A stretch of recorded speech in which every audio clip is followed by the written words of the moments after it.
Already இந்த விஷயத்தை பற்றி நம்முடைய சேனலில் உங்கள்ட்ட கன்வே பண்ணியிருந்திருப்பேன். என்ன விஷயம்னா, தாலுகா நீதிமன்றங்கள் தமிழ்நாட்டில் உள்ள தாலுகா நீதிமன்றத்தில் இருக்கக்கூடிய ஆட்கள் காலி பணியிடங்கள் இருக்குது பார்த்தீங்களா, அந்த ஆட்சேர்ப்பு பிரிவின் கீழே வந்து ஃபில் பண்ணாமல் தமிழ்நாட்டில் வந்து எவ்வளோ அன்எம்ப்ளாய்மெண்ட் அப்படின்னு இருக்கக்கூடிய சுச்சுவேஷனில் ஏன் சீக்கிரமாகவே இதை நடத்தி முடிக்கலாம்ல அப்படின்ற மாதிரி பார்த்தீங்கன்னா நடத்துகிறவங்களே பார்த்தீங்கன்னா கேஸ் போட்டு அது அவங்களுக்கு கீழே கேஸை ஃபைல் பண்ணி அந்த கேஸை வந்து அடுத்த ஹியரிங்லாம் போயிருந்தது ஜனவரி 23 அப்போல்லாம் டேட்லாம் மென்ஷன் பண்ணி சொல்லியிருந்தேன். அண்ட் அதுக்கப்புறம் பார்த்தீங்கன்னா என்ன நடந்தது அதை பற்றி தான் உங்களுக்கு அப்டேட் பண்ணுறேன். பட் அதுக்கு பிஃபோராக ஒரு விஷயம் உங்கள்கிட்ட சொல்லிக்கிறேன். இதை பற்றின ஃபுல் டீட்டெயில்ஸு உங்களுக்கு சில பேர்லாம் தெரியாமல் இருப்பீங்க. அவங்களுக்காக பார்த்தீங்கன்னா நான் இதை பற்றி பேசின பல விஷயங்கள் ஒரே வீடியோவில் பேசி முடிச்சிருப்பேன். அந்த வீடியோ லிங்க்குமே டிஸ்கிரிப்ஷன் பாக்ஸில் வைக்கிறேன். இந்த வீடியோ பார்த்துட்டு நீங்கள் டிஸ்கிரிப்ஷன் பாக்ஸில் உள்ள அந்த வீடியோ பார்த்தீங்கன்னா உங்களுக்கு கிளியர் கட்டாக இதுதான் பிரச்சனை அப்படின்றதுமே உங்களுக்கும் புரிஞ்சிடும். ஓகே, இப்போ இந்த வீடியோக்குள்ளே என்ன கான்செப்ட் அப்படின்றத பார்த்துடலாம். ஆக்சுவலி ஜட்ஜஸும் பார்த்தீங்கன்னா டுவல் ஜட்ஜஸுமே பார்த்தீங்கன்னா ரொம்ப விஷயங்களை போட்டு தாக்கியிருக்காங்க கவர்மெண்ட் சைடில் உள்ள அவங்க அந்த அட்வொகேட் கிட்ட.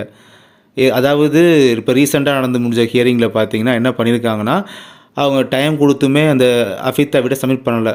அஃபிதாவிட்னா அந்த அஃபிதாவிட் இருக்கக்கூடிய அந்த ரிப்போர்ட் சப்மிட் பண்ணுவாங்க பார்த்தீங்கன்னா, அதை சப்மிட் பண்ணலை. என்ன கரண்ட் ஸ்டேட்டஸு, கவர்மெண்ட்டுடைய சுச்சுவேஷன் என்ன இருக்குது, கரண்ட் ஸ்டேட்டஸு, ஏன் இதனால் தாலுகா நீதிமன்ற அந்த ஆட்சேர்ப்பில் உள்ள அந்த வேக்கன்சியை ஏன் ஃபில் பண்ணாமல் இருக்குது, என்ன ரீசன் அப்படின்ற அந்த ரிப்போர்ட் நான் சப்மிட் பண்ணலை. அந்த ரிப்போர்ட்டை சப்மிட் பண்ணுறதுக்கு பார்த்தீங்கன்னா அந்த ரிப்போர்ட்டை அஃபிதாவிட்டாக சப்மிட் பண்ணுறதுக்கு, அதாவது ஒரு பிரமாண பத்திரமாக தாக்கல் செய்வதற்கு அனுமதி திரும்பவும் கேட்டிருக்காங்க. பட் அந்த அனுமதியும் கொடுத்துருக்காங்க. இந்த மந்த்லேயே பார்த்தீங்கன்னா பிப்ரவரி மந்த்லேயே ஒரு தேதியை மென்ஷன் பண்ணி அந்த தேதியில் வந்து நெக்ஸ்ட் ஹியரிங் சொல்லியிருக்காங்க.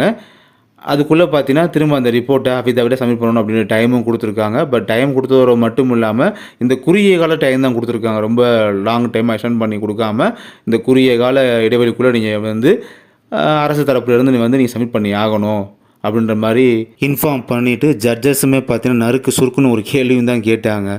அதாவது இந்த அஃபிதாவிட்டை சப்மிட் பண்ணுறதுக்கே டிலே பண்ணி இவ்வளோ டைம் எடுத்துக்கிறீங்க, இதுக்கு மேற்கொண்டு எக்ஸ்டெண்ட் பண்ணி டைம் வேறு கேட்குறீங்க, நம்ம டைமும் இப்போ கொடுத்துருக்கோம், இதை பண்ணுறதுக்கே இவ்வளோ டிலே ஆகுது. அப்போ இந்த ஒரு ரெக்யூர்மெண்ட்டில் அந்த எக்ஸாம் வச்சு அந்த பர்சன்ஸை செலக்ட் பண்ணி ஜாபில் அப்பாயிண்ட் பண்ணுறதுக்கு அந்த வேக்கன்சியை முதல்ல ஃபில் பண்ணுறதுக்கு நீங்கள் எவ்வளோ டைம் எடுத்துக்கிருவீங்க பார்ப்போம் அப்படின்ற மாதிரி நல்லா நகைச்சுவையோடு கலந்த நல்ல ஒரு அறிவுறுத்தலாக நல்லபடியாக நறுக்கு சுருக்குன்னு நல்லா புரிகிற மாதிரி கேட்டு விட்டாங்க.